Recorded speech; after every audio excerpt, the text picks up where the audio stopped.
Aujourd'hui, je te parle de 13 leçons que je vais intituler Elite Multi-Level Marketing.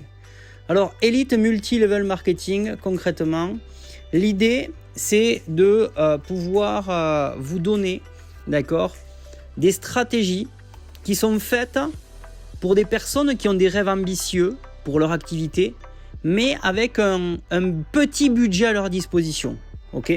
Donc, c'est ce qu'on va faire aujourd'hui. Et concrètement, on va le faire à travers 13 leçons que vous allez pouvoir appliquer très rapidement pour vous permettre, bien sûr, pourquoi pas, d'attirer des prospects à vous. Le numéro 1, c'est la plupart des gens dans le marketing de réseau développent leur entreprise de façon différente. Dès lors, vous gagnerez plus d'argent en enseignant des systèmes qui proposent différentes options et qui conviennent à différents types de personnalités. En numéro 2, il vaut mieux travailler intelligemment que durement. Alors le fait de créer et de mettre en place des stratégies revient à travailler sur votre affaire et non dans votre affaire.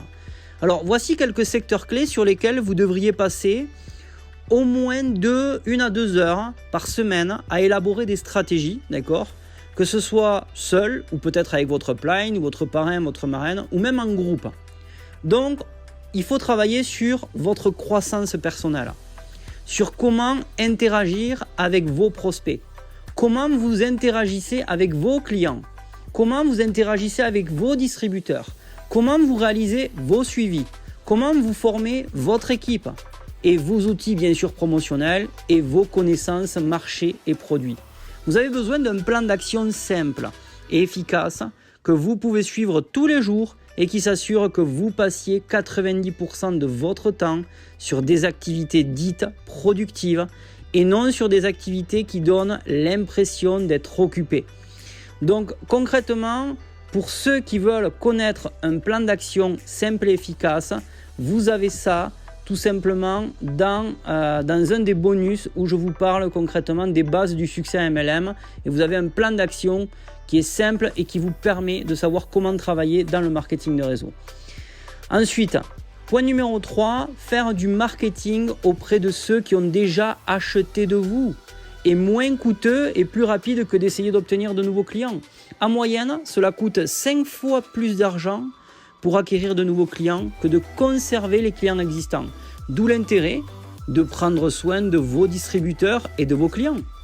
En numéro 4, les élites gagnent de plus gros chèques parce qu'ils ciblent des niches. C'est une des grosses erreurs fréquemment commises dans le marketing de réseau que de vouloir croire que tout le monde est votre cible. En fait, le fait de considérer et traiter tout le monde comme une cible potentielle fera que tout le monde vous considérera et vous traitera comme un vendeur. En numéro 5, il faut rechercher des distributeurs qui ont l'esprit d'entreprise. Plutôt que de vous demander qui est un prospect, demandez-vous qui est capable de prospecter. Donc recherchez des candidats positifs, qui ont des connexions, qui croient en eux, qui ont une expérience d'affaires, qui sont déterminés et disposés à passer à l'action et qui s'engageront avec vous pendant 6 mois, 1 an. Ce sont des personnes qui sont prêtes à investir dans leur croissance personnelle et par la même occasion dans la croissance de leur activité. Point numéro 6, les gens doivent vous acheter vous avant de s'engager dans votre programme. Et concrètement, il y a 6 façons de le faire au travers de votre passion, de votre croissance personnelle, de votre attitude positive, de votre réseau, de votre connaissance du produit et de votre connaissance du marché. En point numéro 7, les gens ne sont pas intéressés par votre produit ou par votre entreprise, ils sont intéressés à résoudre leurs propres problèmes.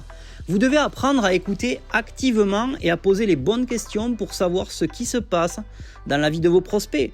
Souvent, les gens se demandent s'ils doivent prospecter avec le produit ou l'opportunité. Le mieux, c'est de passer un peu de temps avec son prospect avant de conclure que de prospecter d'une façon ou d'une autre sera le ticket gagnant. Pour savoir comment, pour répondre à cette question d'ailleurs, prospecter avec le produit ou l'opportunité, dans tes tips précédents, tu as, je t'explique exactement qu'est-ce qui est le mieux, le produit ou l'opportunité. Si tu ne l'as pas vu, tu peux aller le revoir, et je suis sûr que tu vas trouver.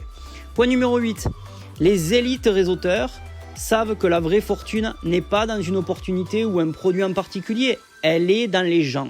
Construisez votre liste et traitez les gens avec respect, fidélité et intégrité. Et si vous devez quitter votre société, les gens vous suivront tout le temps. votre liste est votre plus gros actif. Prenez-en soin et apprenez à la construire quotidiennement. En numéro 9, vous n'avez pas à vendre pour prospérer dans le marketing de réseau, mais vous devez faire en sorte que les gens s'engagent. Qu'on l'appelle conclure, aide, facilitation, partage, enseignement ou par tout autre nom, il y a un processus qui consiste à amener les gens à acheter un produit ou un service et ou à s'inscrire comme distributeur. Et donc, il y a 10 façons d'influencer les gens pour faire en sorte qu'ils s'engagent et passent à l'action. En 1, obtenir un résultat immédiat. En 2, fournir une preuve sociale. En 3, irradier la confiance. En 4, éduquer au lieu de vendre. En 5, faire appel au sens du client. En 6, utiliser les appels à 3. En 7, être directif en disant aux gens ce qu'ils doivent faire. En 8, donner avec générosité. Et en 9, activer l'autoship, c'est le programme mensuel. Et en 10, éliminer les risques grâce aux garanties. Maintenant, passons au point numéro 10. Plus vite vous aidez les gens à éprouver un résultat, plus il sera facile pour eux de s'engager.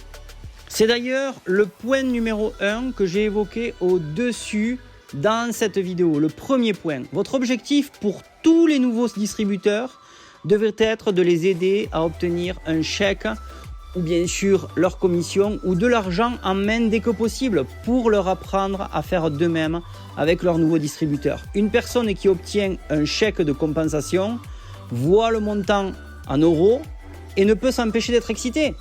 Point numéro 11. Dans le marketing de réseau, le seul client que vous avez à vous soucier de convaincre, c'est vous. Lorsque vous êtes convaincu de votre produit, de votre service et de votre opportunité, eh bien vous irradiez la confiance au travers de vos mots et de votre langage corporel.